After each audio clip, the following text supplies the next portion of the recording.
Indonesia, kemenangan tim Indonesia cabang berapa tahun minggu 10/2021. Mari kita mengangkat pujian. Jangan pernah menyerah.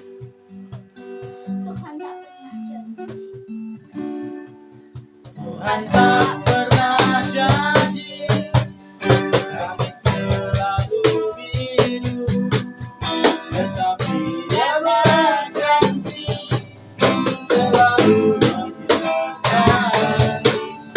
Tuhan tak pernah janji, jalan selalu rata, tetapi Dia berjanji berikan kekuatan.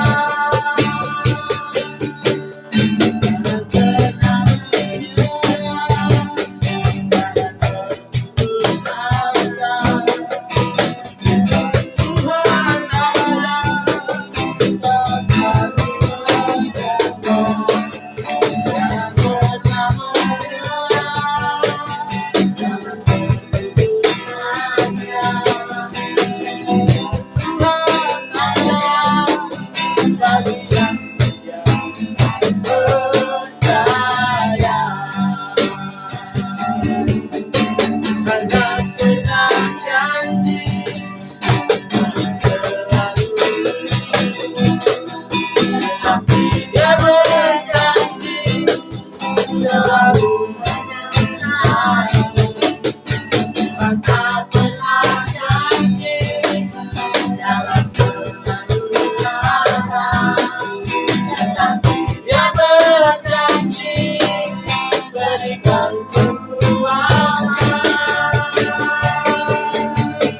Jangan pernah menyerah, jangan berputus asa. Jika Tuhan ada, saat hati menyembah. Jangan pernah menyerah, jangan berputus asa. Jika Tuhan ada, bagi yang setia percaya. Jangan pernah menyerah, jangan berputus asa. Tuhan ada, saat hati menyembah. Jangan pernah menyerah, jangan berputus asa. Tuhan ada, bagi yang setia percaya. Jangan pernah menyerah, jangan berputus asa. Tuhan ada, saat hati menyembah. Jangan pernah menyerah, jangan berputus asa. Tuhan ada, bagi yang setia percaya. Jangan pernah menyerah, jangan berputus asa. Tuhan ada, saat hati menyembah. Jangan pernah menyerah, jangan berputus asa. Tuhan ada,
Jangan pernah menyerah, jangan berputus asa. Tuhan ada saat hati menyerah. Jangan pernah menyerah, jangan berputus asa. Tuhan ada bagi yang setia percaya. Tuhan ada bagi yang setia percaya. Sisa Tuhan ada bagi yang setia percaya.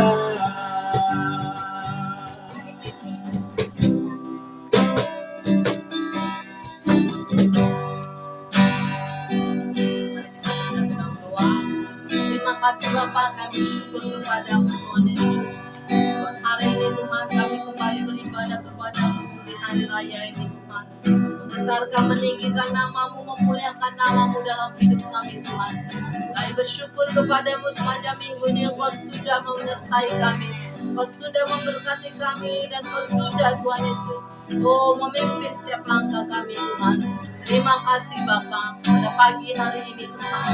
Kami percaya juga dalam ibadah ini Tuhan, kami bisa bertemu dengan Engkau, merasakan hadirat-Mu, merasakan jamahan-Mu, urapan-Mu Tuhan Yesus. Berkatilah umat-Mu yang beribadah pada saat ini di dalam nama-Mu Tuhan. Berkati Tuhan jemaah-Mu yang beribadah di tempat ini Tuhan. Berkati juga Tuhan Yesus anak-anak-Mu, jemaah-Mu yang beribadah mengikuti Tuhan secara online Tuhan Yesus. Baik di Facebook maupun di IG Tuhan. Engkau Allah bekerja atas kami sehingga kami bisa beribadah Tuhan sesuai dengan kehendak-Mu Tuhan, menyenangkan hati-Mu Tuhan Yesus, bersorak-sorai Tuhan dan menerima janji-janji-Mu Tuhan. Terima kasih Tuhan Yesus, kami serahkan ibadah kami di dalam tangan-Mu, bungkus bentengi kami dengan darah-Mu Tuhan Yesus. Berkati semua anak-anak-Mu yang melayani Tuhan, pakai dengan kasih-Mu, pakai dengan kuasa-Mu Tuhan, talenta yang daripadamu, pengurapan yang daripadamu, sehingga Tuhan Yesus jiwa-jiwa merasakan Tuhan hadirat-Mu, sehingga jiwa-jiwa merasakan kebebasan, kesembuhan, pelepasan Tuhan Yesus, sehingga jiwa-jiwa bertemu dengan Engkau Tuhan di dalam nama Yesus. Dan firman-Mu memerdekakan kami pada saat ini Tuhan. Setiap firman yang ditabur pada hari ini Tuhan Yesus, biar menjadi berakar dalam hati kami, dalam pikiran kami, sehingga kami bisa Tuhan Yesus mengenal kehendak dan rencana-Mu dalam hidup kami. Terima kasih Tuhan Yesus. Di dalam nama Yesus kami bersyukur, di dalam nama Yesus kami berdoa. Haleluya. Diberkatilah kami semua yang beribadah di dalam nama-Mu. Haleluya. Mari kita katakan sama-sama. Amin.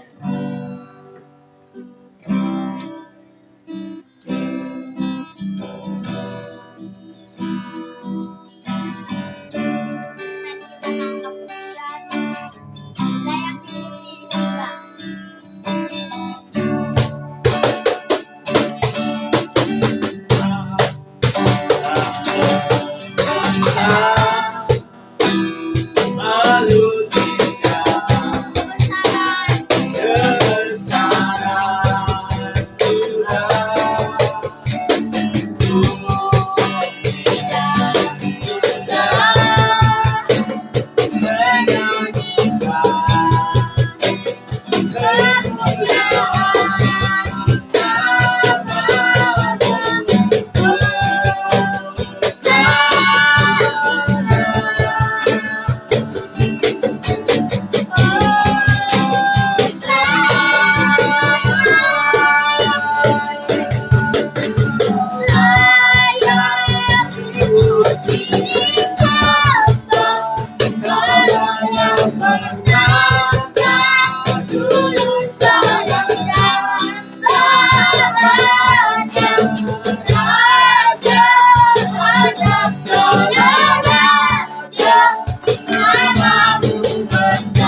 menyanyikan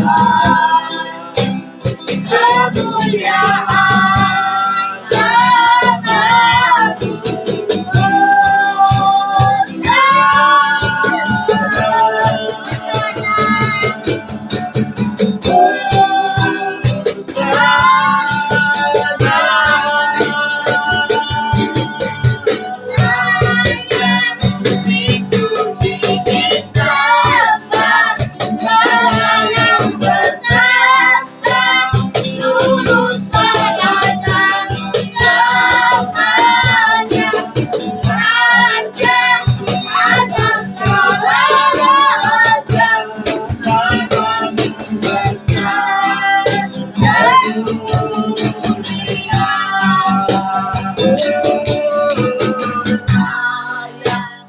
Dipuji, disembah, Kaulah yang bertata, dulu sekarang dan selamanya. Raja atas segala raja, namamu besar dan mulia.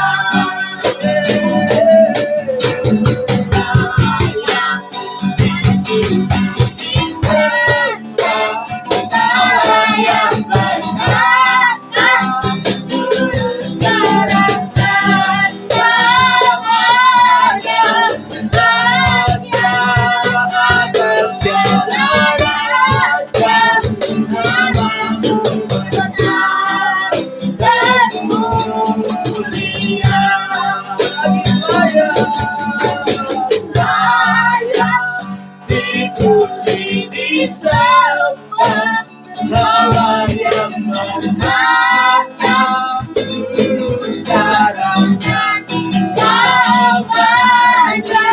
Raja atas segala raja, namamu besar dan mulia. Namamu besar dan mulia. Namamu besar dan mulia.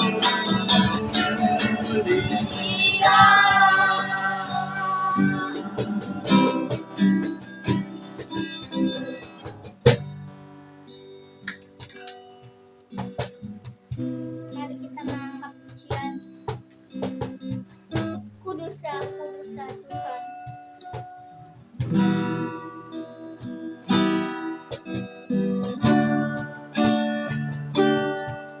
Datang Tuhan dalam hadiratmu, Beriaskan ketulusan. surga suci menyembahmu, Dengan sungguh dan paksa.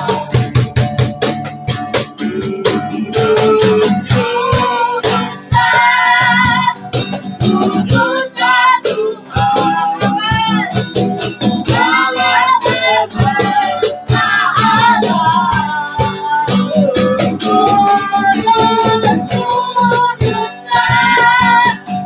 Kuduslah Tuhan, sudah bumi menyembahmu.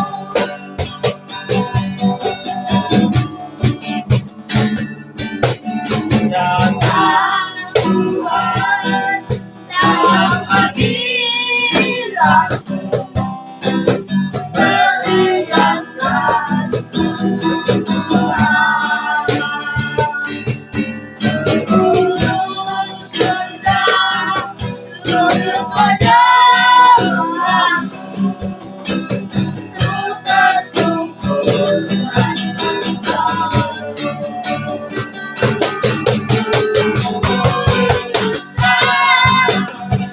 Kuduslah Tuhan, Allah semesta alam.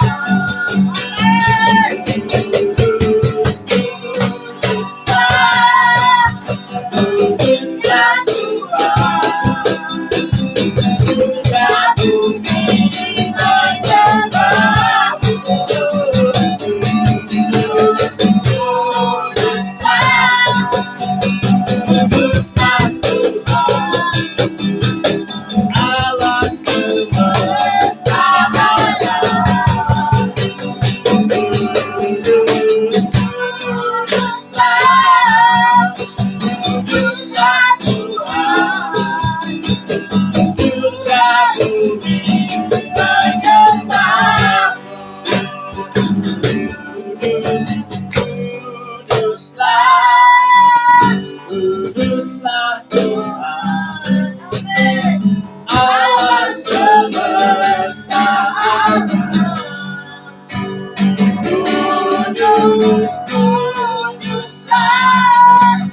kuduslah Tuhan, surga bumi menyembahmu.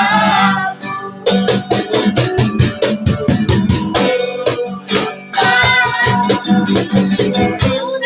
Tuhan, semua semesta alam.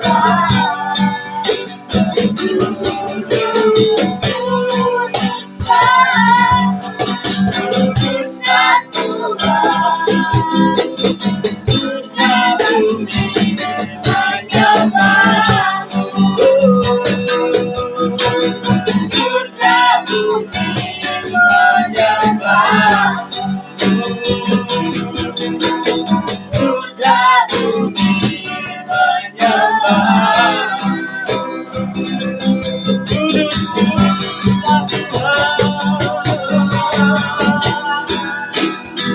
Kudus, kuduslah Tuhan. Kudus, kuduslah Tuhan. Alam semesta menyanyikan kekudusan Tuhan. Alam semesta menyembah kekudusan Tuhan. Seluruh surga, seluruh bumi sujud menyembah.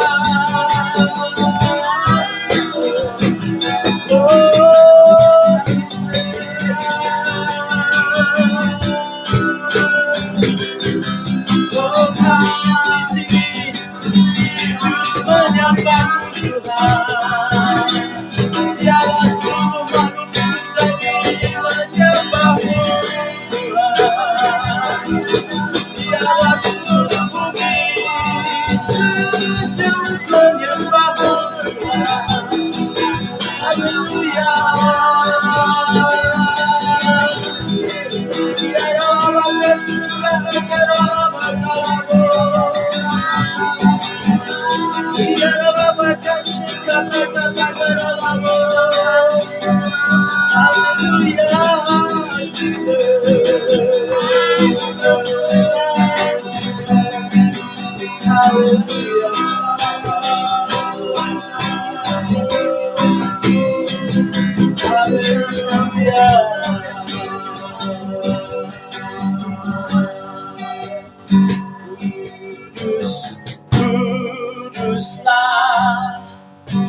Kuduslah Tuhan, alam semesta.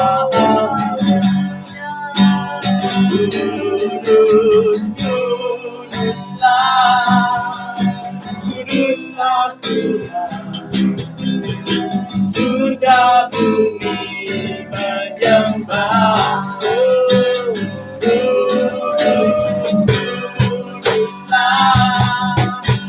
Kuduslah Tuhan, alam semesta alam.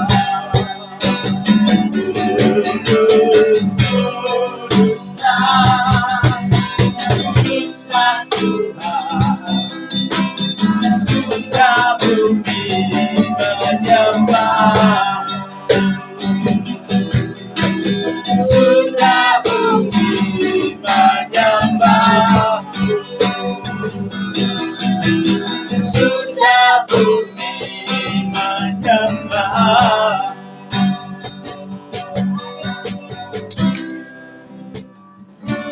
Haleluya.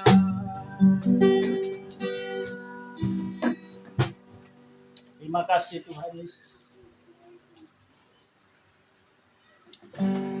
Terima kasih Bapa. Kami di tempat ini, kami yang ada di rumah, dimanapun kami berada, dan beribadah bersama melalui saluran ini, kami menyatakan, kudus, kudus, kuduslah Tuhan. Kudus, kudus, kuduslah Tuhan, Allah semesta alam. Biarlah seluruh surga bumi sujud menyembah kepada Tuhan. Biarlah seluruh Indonesia sujud menyembah kepada Tuhan. Biarlah seluruh hidup kami sujud menyembah menyembah kepada Tuhan. Terima kasih Bapa. Hadirat-Mu ada di tempat ini. Roh-Mu menjamah dan melawat kami semua. Biarlah firman kebenaran-Mu menembus ke dalam hati kami Tuhan. Bersemayam dalam hati kami ya Tuhan. Dan ubah hidup kami ya Tuhan. Hari ini Tuhan, kekudusan-Mu dinyatakan. Menjamah setiap umat-Mu yang beribadah. Baik di tempat ini, baik yang dari rumah Tuhan. Engkau menjangkau semua dengan kuat kuasa Roh Kudus. Yang lemah Tuhan Kau kuatkan. Yang sakit Tuhan Kau sentuh dan jamah pagi hari ini. Yang terikat Tuhan, bebaskan rohnya. Yang lemah Tuhan, segarkan jiwanya. Yang sedih Tuhan, hiburkan hatinya. Yang saat ini Tuhan Yesus belum diselamatkan, biarlah melalui pemberitaan firman Tuhan, jiwanya diselamatkan, hidupnya diselamatkan di dalam nama Tuhan Yesus. Terima kasih Bapa. Kami serahkan sepenuhnya waktu ini untuk Roh Tuhan berbicara kepada kami melalui firman-Nya. Di dalam nama Tuhan Yesus kami berdoa dan mengucap syukur. Haleluya. Amin. Amin, saudara yang dikasihi oleh Tuhan. Puji nama Tuhan, pada pagi hari indah ini saya menyapa saudara-saudara semua yang ada di Facebook, yang ada di Instagram, yang ada di YouTube. Selamat pagi, selamat hari Minggu, dan salam kemenangan iman bagi kita semuanya. Dimanapun saudara berada, saya percaya berkat dan penyertaan Tuhan senantiasa ada atas kita semua. Amin. Dan hari ini saudaraku, kita akan merenungkan bagian daripada firman Tuhan yang saya beri judul hari ini adalah tobat keliru. Saudara yang dikasihi oleh Tuhan, ya, bertobat itu baik. Semua kita harus bertobat, ya. Kalau nggak bertobat saudara, Tuhan tidak berkenan. Gitu ya. Semua kita harus bertobat setelah kita menerima Tuhan Yesus. Setelah kita, saudaraku, mengalami yang namanya lahir baru, setelah kita mengalami kasih Tuhan dalam hati kita, setelah kita menerima Yesus dalam hati kita sebagai Tuhan dan Juru Selamat, maka saudaraku, bertobat adalah langkah berikutnya. Bertobat itu adalah secara alamiah pasti terjadi kalau Roh Tuhan sudah diam di dalam kita. Hanya saudaraku, banyak orang ya mengalami pertobatan yang keliru. Ya. Pertobatan yang keliru itu seperti apa?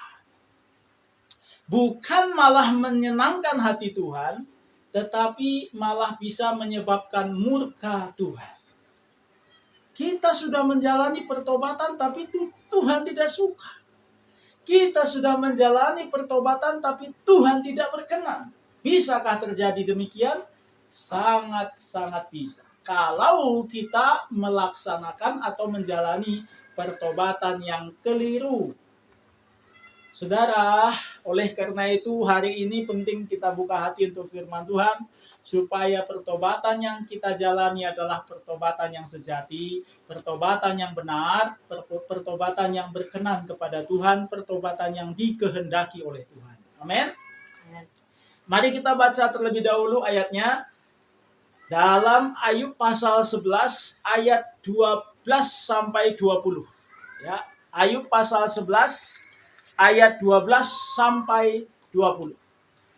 Demikian firman Tuhan. Jikalau orang dungu dapat mengerti, maka anak keledai liar pun dapat lahir sebagai manusia. Jikalau engkau ini menyediakan hatimu dan menadahkan tanganmu kepadanya, jikalau engkau menjauhkan kejahatan dalam tanganmu dan tidak membiarkan kecurangan dalam kemahmu, maka sesungguhnya engkau dapat mengangkat mukamu tanpa cela, dan engkau akan berdiri teguh dan tidak akan takut. Bahkan engkau akan melupakan kesusahanmu, hanya teringat padanya seperti pada air yang telah mengalir lalu. Kehidupanmu akan menjadi lebih cemerlang daripada siang hari. Kegelapan akan menjadi terang seperti pagi hari. Engkau akan merasa aman sebab ada harapan. Dan sesudah memeriksa kiri kanan, engkau akan pergi tidur dengan tentram.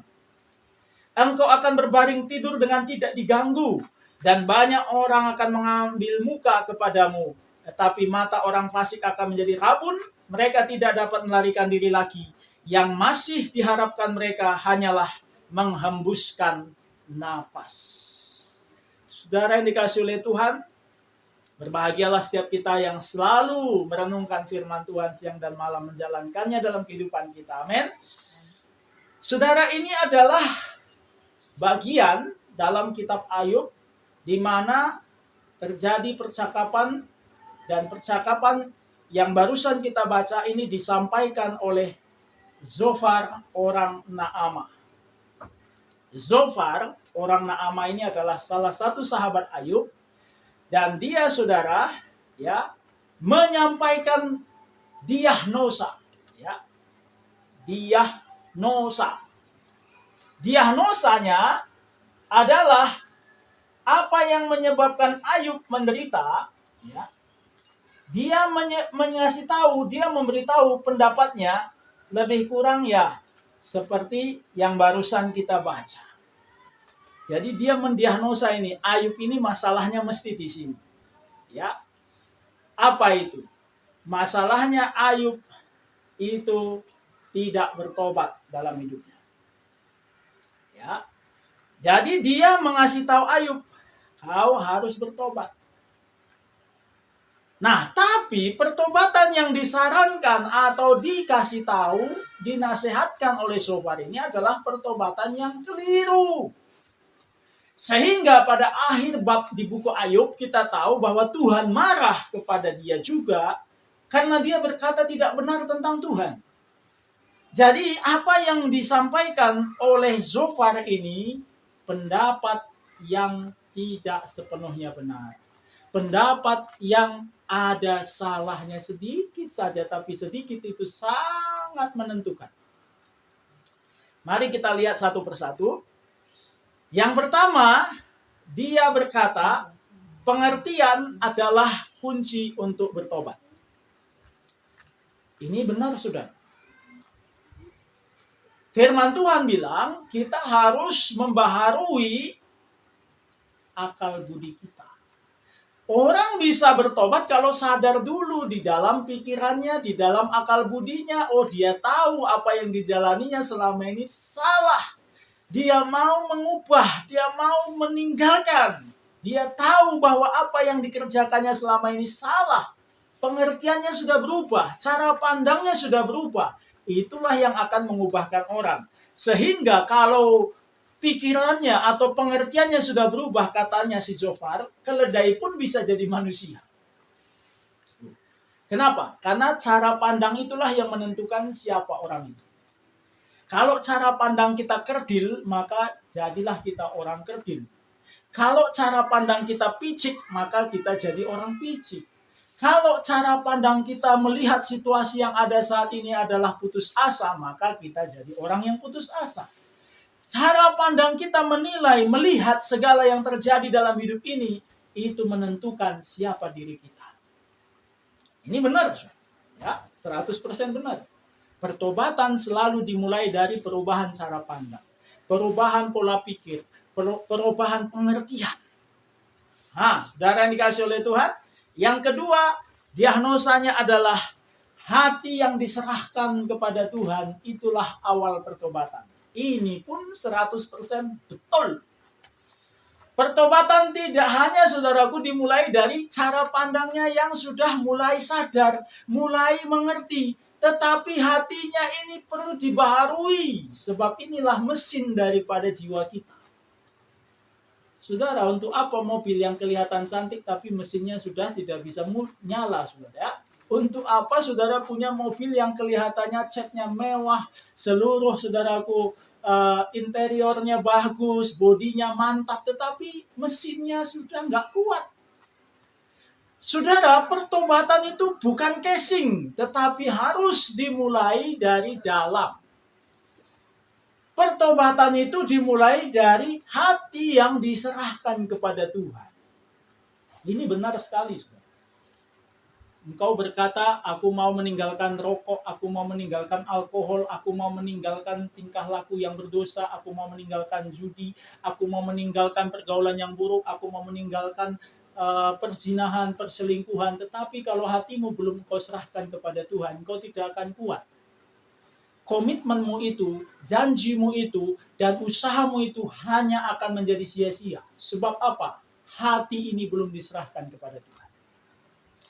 Tetapi kalau hati kita sudah dipersembahkan kepada Tuhan, sudah diserahkan kepada Tuhan, saudara, maka di sini ada kekuatan, ada roh Tuhan yang akan memampukan kita. Di sini ada dorongan yang begitu kuat untuk berubah. Di sini ada kekuatan yang extraordinary akan membuat kita sanggup menjalani pertobatan. Ini poin yang kedua benar, ya. Poin yang ketiga apa kata Zofar? Menjauhi kejahatan adalah langkah pertobatan. Oh, saya sudah punya cara pandang yang baru. Saya sudah punya hati yang diserahkan kepada Tuhan, tapi enggak melangkah. Enggak meninggalkan kejahatan. Enggak meninggalkan cara hidup yang lama, enggak meninggalkan, saudaraku, kebiasaan-kebiasaan buruk, maka, saudaraku yang dikasihi oleh Tuhan, tidak terjadi pertobatan. Hati saudara sudah mencintai Tuhan, hati saudara sudah menggebu-gebu bagi Tuhan. Tetapi saudara tetap taruh hal-hal yang tidak benar di mata saudara. Saudara tetap, saudaraku, menipu. Saudara tetap, saudaraku, senang yang namanya menjalankan usaha yang tidak baik. Saudara mabuk. Saudara terus juga saudara menjalani kehidupan yang berdosa. Maka hati saudara yang baru itu pun lama-lama, saudaraku, akan mengalami kematian. Jadi harus meninggalkan dosa. Harus meninggalkan cara hidup yang salah. Harus ada langkah pertobatan. Dalam hal ini pun 100% benar. Jadi sudah 3 poin benar, saudara, ya. Dan 1 poin yang terakhir ini, saudaraku, kita harus jeli, ya.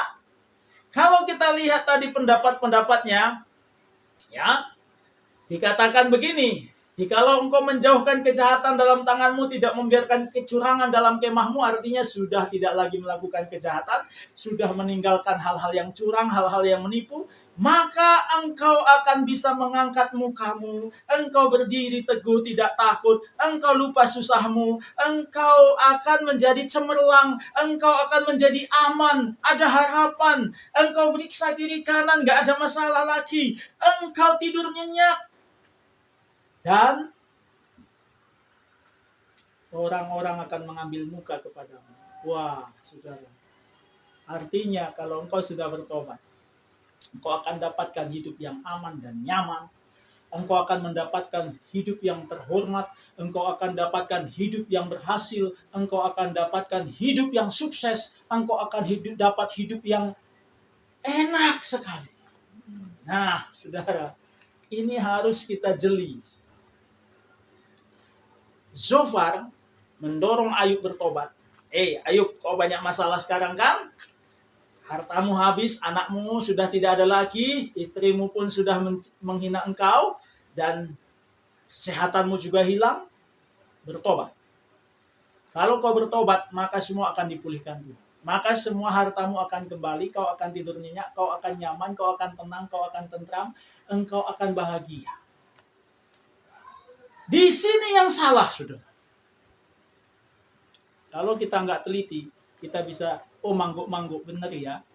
Saya harus bertobat supaya hidup saya lebih baik. Saya harus bertobat supaya hidup saya kaya, hidup saya diberkati, hidup saya ini sukses, hidup saya terhormat. Saya harus bertobat untuk bisa mendapatkan hidup yang aman dan nyaman. Wah, sampai di sini saudara terjebak. Saudara yang dikasihi oleh Tuhan. Bertobat bukan untuk mendapatkan hidup yang aman dan nyaman. Bertobat bukan untuk mendapatkan hidup yang diberkati. Bertobat bukan untuk mendapatkan hidup yang senang. Bertobat bukan untuk mendapatkan kesuksesan. Bertobat bukan untuk mendapatkan semua yang saudara harapkan dari Tuhan. Sini salah, saudara, ya. Bertobat itu bukan karena ada iming-iming yang saudara harapkan dan saudara inginkan. Wah, aku maulah meninggalkan dosa supaya aku kaya, supaya aku sukses, supaya aku berhasil. Aku maulah meninggalkan kebiasaan burukku Aku meninggalkan semua kebiasaan-kebiasaan jelekku supaya aku terhormat, supaya aku sukses. Di sini salah. Saudara, bertobat itu bukan karena kita menghendaki hidup yang aman, nyaman, hidup masuk surga, hidup diberkati di dunia. Bukan. Kita bertobat sebagai respon kita terhadap kasih Tuhan yang telah dinyatakan melalui Tuhan Yesus. Tuhan Yesus sudah mengampuni semua dosa-dosa kita, dan sebagai respon kita, Tuhan, aku tidak lagi suka dosa. Aku tidak lagi ingin dosa. Entahkah nanti aku diberkati atau tidak. Pokoknya dosa tidak ada urusan lagi. Saya tidak mau lagi dosa. Karena Engkau begitu mengasihi aku. Engkau begitu mencintai aku. Dengan kuasa darah-Mu Engkau telah menebus aku. Pengorbananmu begitu besar. Tuhan, aku tidak lagi suka dosa ini. Karena dosa inilah yang telah menyalibkan Tuhan. Karena dosa inilah yang telah membuat mati Tuhan di atas kayu salib. Karena dosaku inilah, maka Tuhanku telah menderita. Jadi aku tidak mau lagi tinggal dalam dosa. Entahkah nanti aku berhasil atau tidak.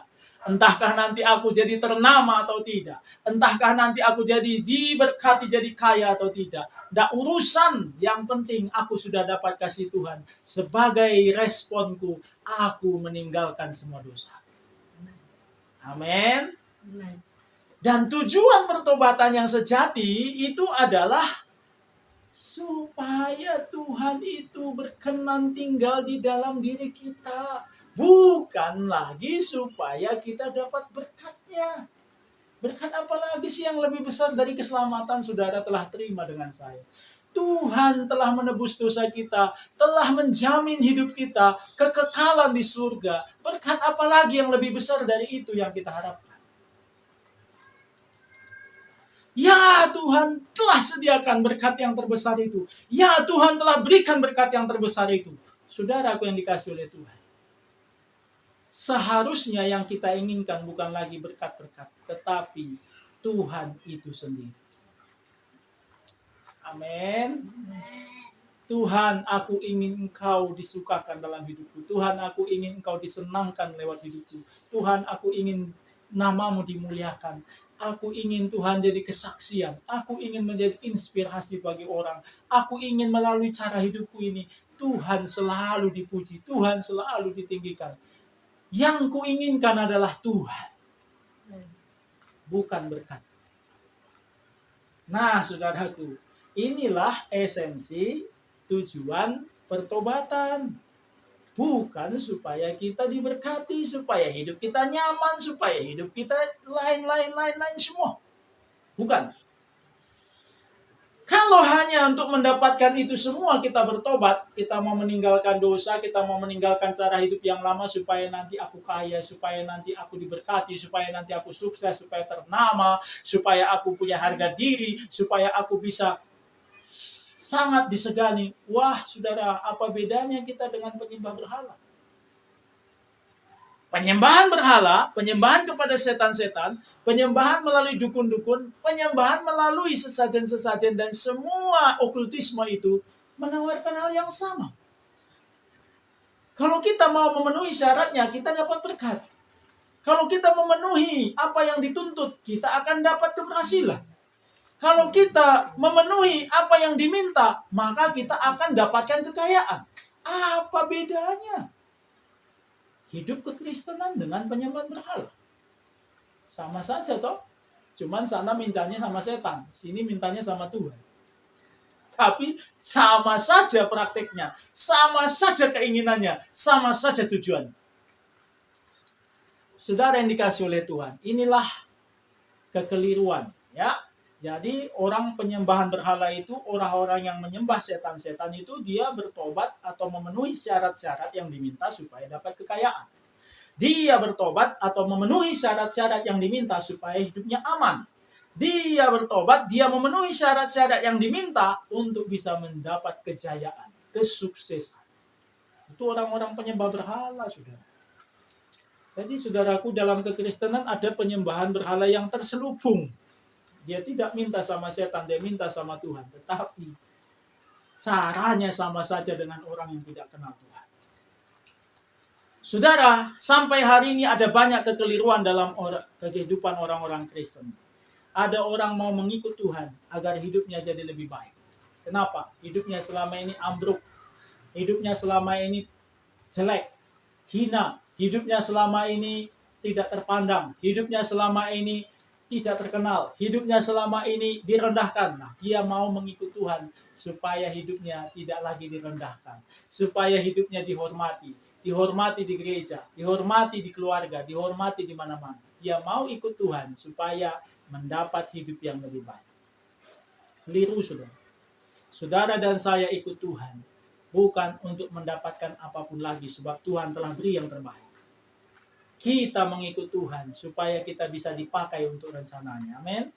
Memberi persembahan agar diberkati. Saudara, sampai hari ini banyak orang Kristen yang beri persembahan supaya mengharap kembali 100 kali lipat ganda. Aku kasih 100.000, 100 kali lipat ganda, 100 kali 100.000, aku akan dapat 10 juta. Kalau aku kasih 10 juta, 100 kali lipat, maka aku akan dapat, ya, berapa itu? 10 juta, tambahin nolnya 2 lagi. Aku dapat 1 miliar. Aku kasih 1 miliar supaya aku dapat 100 kali lipat. 100 miliar. Saudara, ini adalah hitung-hitungan yang keliru.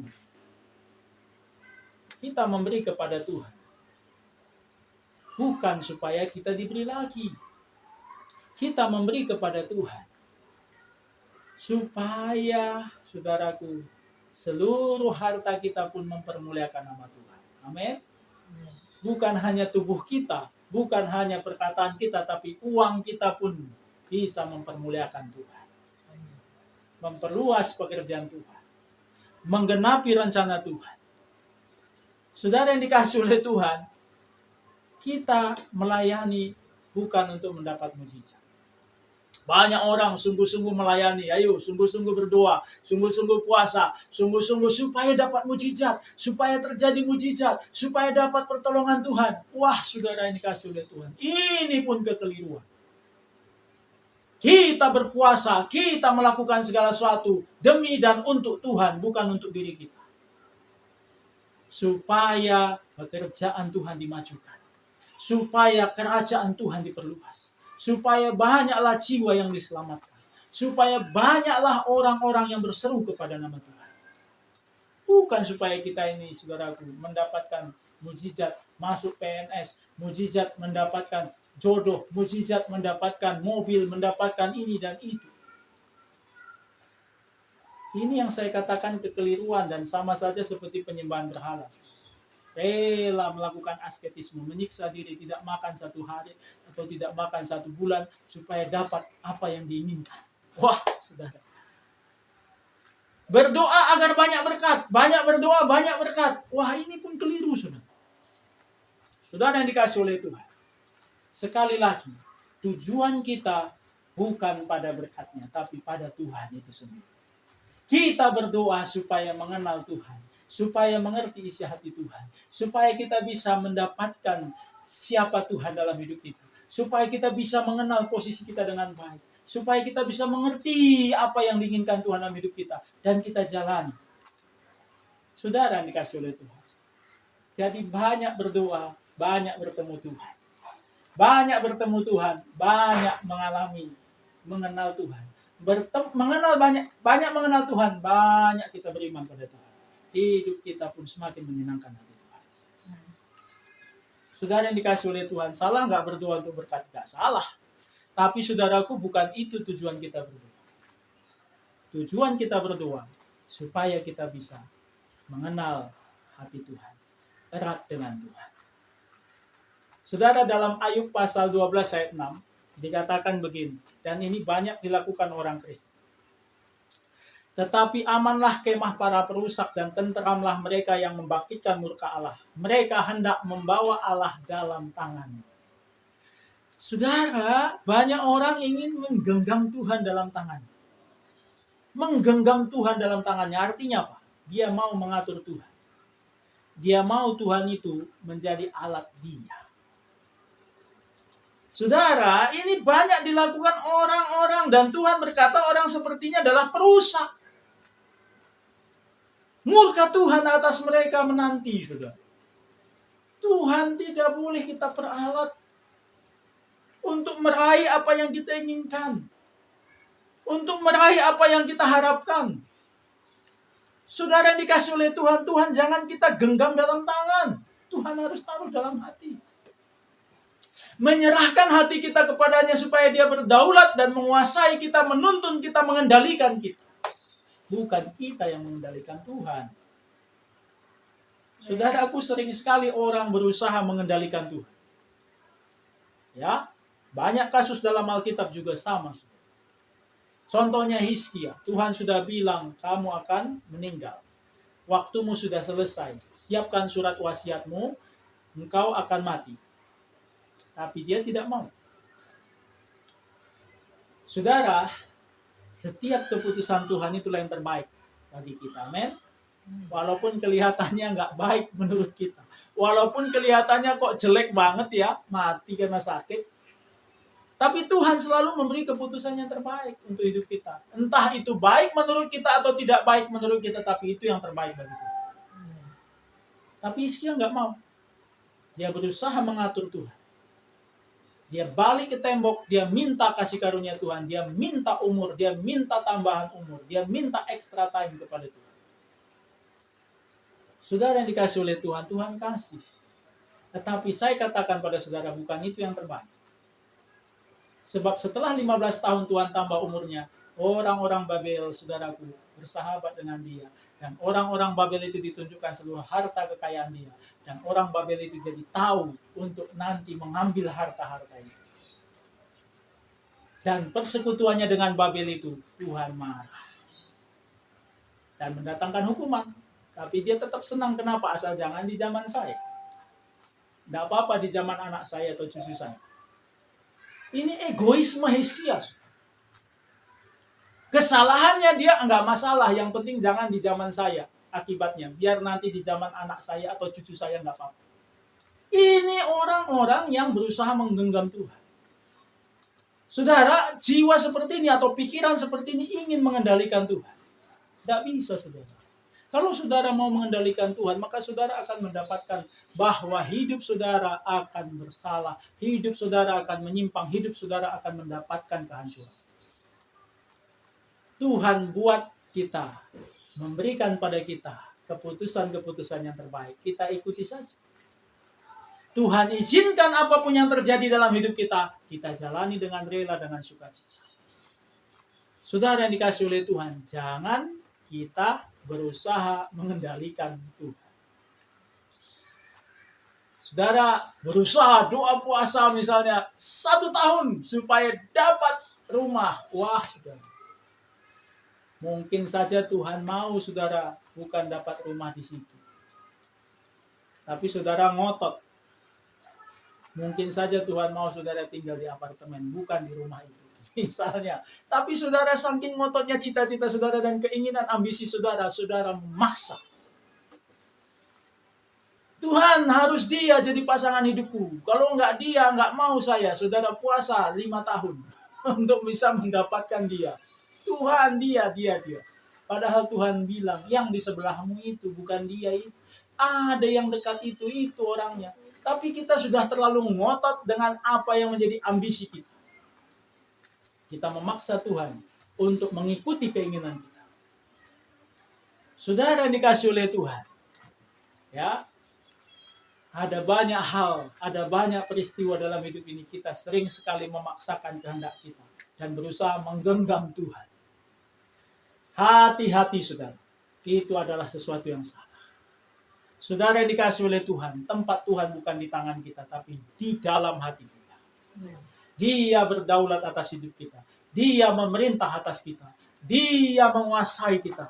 Dia mengendalikan kita. Apa yang menjadinya maunya itu yang menjadi maunya kita. Apa yang menjadi keinginannya itu menjadi keinginan kita. Itu yang benar. Amin. Saudara yang dikasih oleh Tuhan, jadi tujuan pertobatan yang sejati apa? Yang pertama saudara, bukan lagi aku tetapi dia. Bukan lagi aku tetapi Tuhan. Apa yang kau mau? Bukan lagi aku ini Tuhan, aku mau ini Tuhan, aku mau ini Tuhan, aku mau ini Tuhan. Bukan. Tapi apa maumu Tuhan? Aku mau lakukan. Apa inginmu Tuhan? Aku mau kerja. Itulah tujuan pertobatan. Jadi bukan lagi kita. Tujuan pertobatan itu bukan tentang kita, tetapi tentang Tuhan. Amin. Amen. Tuhan berdaulat atas hidup kita. Jadi bukan lagi mauku, tapi maunya Tuhan. Kalau Tuhan izinkan saya menghadapi kesulitan, saya jalani dengan sukacita. Kalau Tuhan izinkan saya mendapatkan masalah, saya akan jalani dengan iman. Kalau Tuhan izinkan saya dapat berkat, berkat itu mempermuliakan nama Tuhan. Kalau saya diizinkan sehat sampai umur 80 tahun, saya akan pakai untuk melayani Tuhan. Kalau Tuhan izinkan hanya sampai 60 saya akan manfaatkan sebaik mungkin untuk melayani Tuhan. Kalau Tuhan izinkan saya kaya, saya pakai kekayaan saya untuk memuliakan nama Tuhan. Kalau Tuhan izinkan saya hanya pas-pasan, saya akan pakai segala sumber daya pas-pasan itu untuk efektif melayani Tuhan. Saya apapun yang diizinkan Tuhan, saya terima dan saya jalani dengan sukacita. Itu pertobatan yang sejati, amin. Amen. Bukan lagi saudara stres menjalani hidup ini. Ya, kenapa orang stres dan tertekan menjalani hidup dalam Tuhan? Kenapa? Karena banyak kali inginnya yang belum kesampaian dan dia ingin itu tercapai. Dia berusaha dengan segala daya upaya untuk membujuk dan memaksa Tuhan supaya itu tercapai. Saudaraku, tujuan pertobatan bukan supaya hidup kita aman, nyaman, tetapi tujuan pertobatan supaya Tuhan aman dan nyaman tinggal dalam kita. Senang tinggal dalam kita. Haleluya. Saudara yang dikasih oleh Tuhan, ya. Tuhan aman dan nyaman tinggal dalam rumah kehidupan kita kalau kita senantiasa bersekutu dengan Dia. Senantiasa melibatkan Dia. Senantiasa mengikutkan Dia. Saudara, Tuhan nyaman dan aman tinggal di rumah saudara. Kalau di rumah saudara itu Tuhan selalu diajak untuk ikut serta. Selalu saudara berkomunikasi. Selalu minta petunjuknya. Selalu saudaraku bersekutu dengan Dia. Saudara, Tuhan nyaman dan aman tinggal di dalam gereja kita kalau gereja kita memenuhi keinginan. Saudaraku, tapi Tuhan tidak nyaman tinggal dalam orang yang memaksakan kehendaknya sendiri. Orang yang hanya ingin meraih keuntungan dari Tuhan. Orang yang hanya ingin meraih ambisinya dari Tuhan. Orang yang ingin mencapai banyak hal dari Tuhan. Saudara yang dikasih oleh Tuhan. Berkat Tuhan bukan bukti ataupun tujuan pertobatan. Jadi jangan saudara sekali-sekali mengatakan, "No, aku diberkati." Ini berarti tandanya Tuhan sudah berkenan. Tuhan sudah melihat pertobatan saya. Orang yang bertobat itu bukan saudaraku tandanya ada berkat dalam hidupnya. Enggak. Orang yang bertobat itu tandanya apa? Karakter Tuhan, sifat Tuhan ada dalam dirinya. Amin. Bukan berkat, karena kalau berkat saudaraku, penyembah berhala pun banyak berkatnya. Orang yang menyembah setan banyak berkatnya. Ya, orang yang menyembah mamon bisa lebih kaya dari saudara, lebih sukses dari saudara, lebih ternama, lebih dihormati, lebih filantropis, lebih banyak memberi daripada saudara. Tetapi saudara tahu, bukan itu tanda bahwa hidupnya berkenan pada Tuhan. Bukan itu tanda bahwa dia hidup bertobat. Tanda kalau seseorang sudah bertobat, kalau karakter Tuhan, jiwanya Tuhan, pikirannya Tuhan, hatinya Tuhan, pancar dalam kehidupannya. Amin.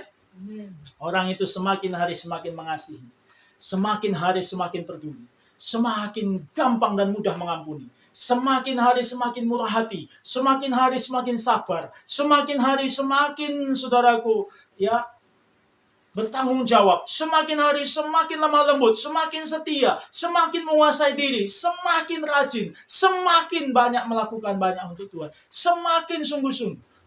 Ini tanda-tandanya kalau orang itu bertobat. Bukan semakin banyak uangnya nomor 1, saudara. Ya, saudara yang dikasih oleh Tuhan. Tapi kalau kita bertobat pasti ada efek atau dampak. Nggak mungkin. Kalau orang semakin bertanggung jawab dalam pekerjaan, kalau orang semakin hemat, semakin rendah hati, semakin sungguh-sungguh, semakin baik, semakin kerja keras, semakin saudaraku ya setia, semakin bertekun. Gak mungkin gak ada dampaknya. Pasti ada dampaknya. Berdampaklah pada keuangan dia. Berdampaklah dalam hubungan dia. Berdampaklah di dalam saudaraku keluarga dia. Berdampak di dalam nama baik dia. Berdampak di dalam usaha dia. Pasti ada dampak. Apa itu? Pemulihan. Amin. Ada pemulihan. Ada pemulihan. Ada pemulihan. Tadinya usaha pekerjaannya amburadul. Kenapa? Karena dia tidak bertanggung jawab. Ugal-ugalan mengelola keuangan. Sekarang dia hati-hati, teliti, hemat. Dia betul-betul saudaraku perhitungan dengan baik, ya pasti usahanya akan lebih baik. Tadinya dia mengelola uang boros, apapun dibeli, semua yang lewat semua yang kelihatan dibeli, ya akhirnya saudaraku lebih banyak utang terus daripada tabungan. Sekarang dia bertobat, dia saudaraku selalu menguasai diri, dia lebih mengutamakan apa yang penting, lebih dari itu dia tabung, lebih daripada itu dia saudaraku kelola untuk investasi, maka jelas keuangannya akan semakin sehat. Amin. Ada dampak-dampak pemulihan terjadi, saudara. Saudara, berkat-berkat itu tadi, pemulihan itu tadi, itu hanya dampak dari pertobatan, bukan tujuan dari pertobatan. Amin. Semakin kita terus cinta Tuhan, firman-Nya dan renungkan siang dan malam, semakin pikiran kita diubahkan. Semakin kita mengerti hikmat dari Tuhan, semakin kita bisa kelola usaha pekerjaan kita dengan baik, hubungan-hubungan kita dengan baik, maka kita bisa saudaraku berdamai dengan semua orang, maka amanlah kita. Itu adalah dampak, tapi bukan tujuan. Amin. Mari kita bertobat setiap hari, saudara.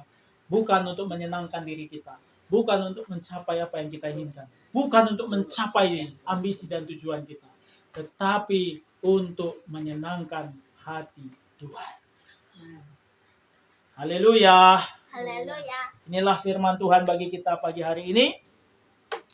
Jangan ada lagi kita mengalami pertobatan yang keliru. Tapi biarlah kita semua mengalami pertobatan yang sejati. Entahkah hidup saudara enak atau tidak setelah saudara bertobat. Setelah saudara meninggalkan hidup yang lama. Itu tidak menjadi penting lagi. Yang penting Tuhan disenangkan. Entahkah saudara akan bertambah kaya atau tidak setelah saudara bertobat, itu tidak penting. Yang penting Tuhan disenangkan.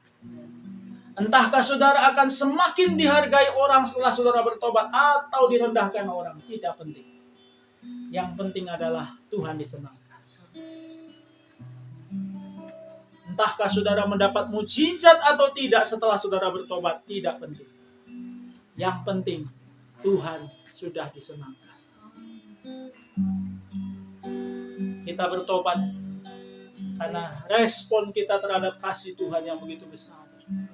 Telah menebus dosa-dosa kita dengan kematian di dalam di kayu salib. Karena kasih yang begitu besar itu kita tidak dapat kita benci akan dosa. Kita tidak suka lagi dosa, karena dosa itulah yang telah menyalibkan Tuhan.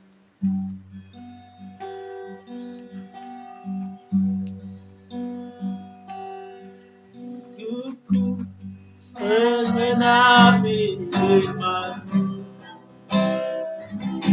tanda mujizat sertai tiap langkahku. Kau bersamaku di dalam hidup, jadi bukti kebesaran-Mu.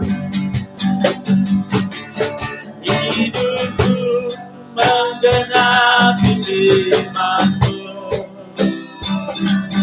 tanda mujizat sertai tiap langkahku.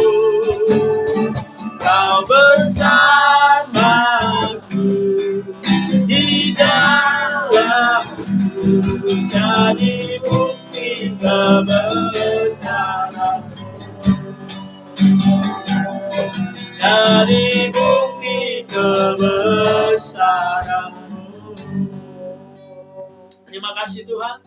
Kami belajar hari ini pertobatan yang sejati bukan pertobatan yang keliru. Seperti yang disarankan oleh Shofar. Shofar menyarankan supaya Ayub bertobat agar hidupnya aman dan nyaman, hidupnya dihargai orang, hidupnya akan diberkaya oleh Tuhan.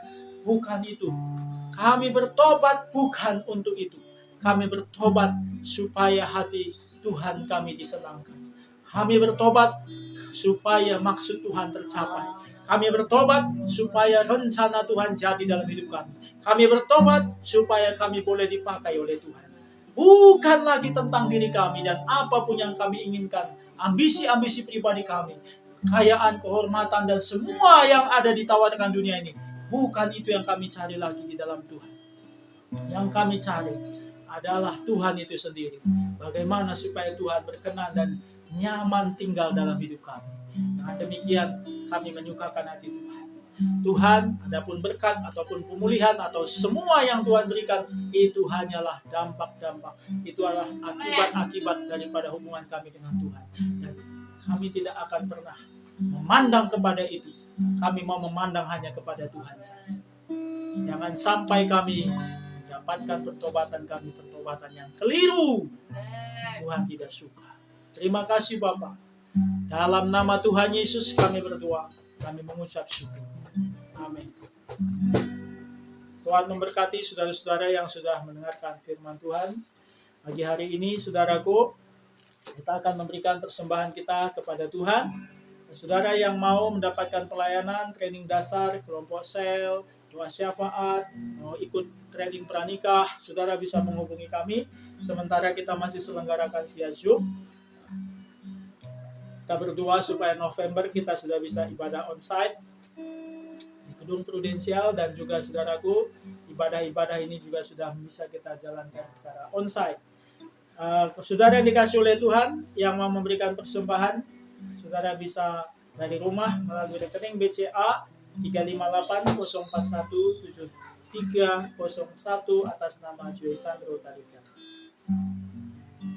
Demikian pengumuman kita. Mari kita akan memberikan persembahan kita kepada Tuhan sambil kita mengangkat pujian kita kepada Tuhan.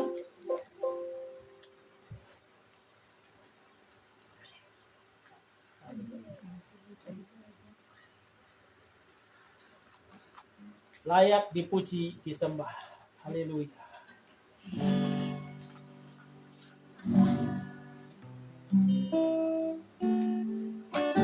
Alam semesta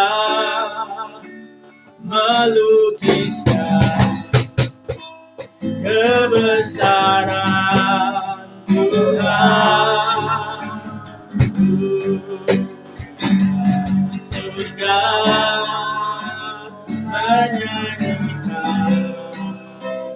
kemuliaan nama-Mu, Hosana,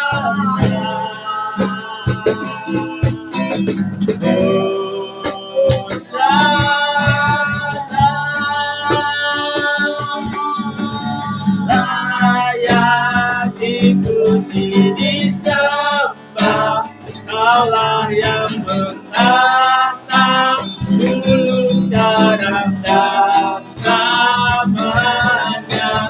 Raja atas segala raja, nama-Mu besar termulia. Layak dipuji, disembah, Kaulah yang bertahta, dulu, sekarang, dan selamanya. Raja atas segala raja, nama-Mu besar termulia. Nama-Mu besar termulia. Mari kita satu dalam doa. Terima kasih Tuhan. Nama-Mu yang layak disembah dan ditinggikan. Biarlah Tuhan bertahta dalam hidup kami, berdaulat atas hidup kami. Situasi apapun yang terjadi tidak lagi mempengaruhi kami. Entah itu baik atau menurut kami kurang baik. Tetapi kami tahu kalau kami bertobat itu berkenan kepada Tuhan. Terima kasih Bapa. Limpahlah berkat-Mu atas kami semua anak-Mu pada hari ini. Jamah dan berkati setiap anak-anak-Mu yang beribadah dari rumah mereka. Berkati semua satu persatu. Berkati Ko Raymond, berkati Ko Miming, berkati Pak Mama Riko, berkati Pak Bukit, berkati Tuhan Yesus. Semua saudara kami, sahabat kami, berkati Tuhan Vivi, berkati Tuhan Tuhan Daud dan juga Febrian. Tuhan memberkati semua Sugian, berkati semua anak-anak-Mu yang beribadah melalui Facebook, beribadah melalui Instagram.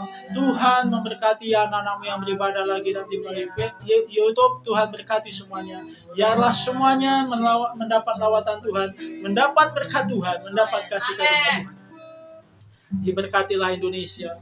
Damai sejahtera dan keselamatan dari Tuhan dicurahkan atas Indonesia. Berkati bangsa kami maju dan sejahtera di bawah pemerintahan Bapak Jokowi. Berkati supaya Tuhan COVID-19 segera berakhir. Di dalam nama Tuhan Yesus Kristus Tuhan. Memberkati seluruh Tuhan kota Purwokerto, kota Purbalingga, dan seluruh Jawa Tengah di mana kami berada. Diberkati gereja Tuhan seluruh dunia pada hari ini beribadah. Lawatan Tuhan, jamahan Tuhan membangkitkan umat Tuhan. Dan memberkati Tuhan kiranya melalui siaran ini, anak-anak-Mu yang belum mengenal nama-Mu, yang belum pernah Tuhan menerima Engkau sebagai Tuhan dan Juru Selamat. Biarlah melalui Tuhan Yesus ibadah ini, mereka dipertemukan dengan Tuhan. Didamaikan dengan Tuhan. Di dalam nama Tuhan Yesus. Terima kasih Bapa. Kami bersyukur buat kesempatan ibadah pagi hari ini. Tercurahlah berkat Tuhan atas kami. Tercurahlah berkat Tuhan atas hamba-Mu sekeluarga. Tercurahlah berkat Tuhan atas semua anak-anak-Mu yang beribadah. Haleluya. Mari saudara-saudaraku, kita akan menerima berkat dari Tuhan. Saudara-saudara, terimalah berkat Tuhan. Tuhan Yesus yang memberkati engkau dan melindungi engkau. Tuhan Yesus menyinari engkau dengan wajahnya dan memberi engkau kasih karunia. Tuhan Yesus menghadapkan wajahnya kepadamu dan memberi engkau damai sejahtera. Kiranya kasih Allah Bapa, persekutuan kekuatan penghiburan dari Roh Kudus menyertai engkau mulai hari ini. Berkat di dalam nama Bapa, Putra, dan Roh Kudus, di dalam nama Tuhan Yesus tercurah atas hidupmu. Amin. Bapa, terima kasih.